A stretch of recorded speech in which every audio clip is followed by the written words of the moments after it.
trust we are all doing well. In this week's devotion, we are looking at the topic switch on. And what I would love to focus on today is rewind. To rewind means to go back, replay, and rewatch. The same with life and the same with our walk with God. At times we go back to replay and rewatch. We rewatch our past mistakes, our past failures, our past challenges, our past struggles, even at times our past victories. This is not an entirely bad thing because we can look into the past and learn. We can look into the past and grow. We can look into the past and even increase our trust and confidence in God because of God's faithfulness.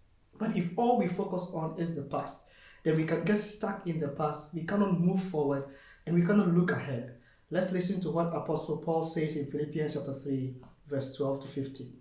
I don't mean to say that I have already achieved these things or that I have already reached perfection, but I press on to possess that perfection for which Christ Jesus possessed me.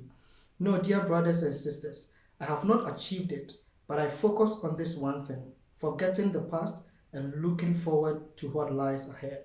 I press on to reach the end of the race and receive the heavenly prize for which God, through Christ Jesus, is calling us.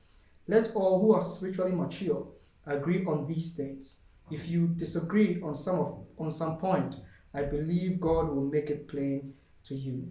I love how Paul starts this verse. He starts by saying that he hasn't reached perfection when it comes to what he's saying. He's saying that he hasn't arrived, but what he does is that he's always strive to look ahead. And the goal or the reason why he's looking ahead is because we are all in a race and there's a prize ahead of us. If all you do is look in the past, it gets you stuck in the past and unable to be able to move forward.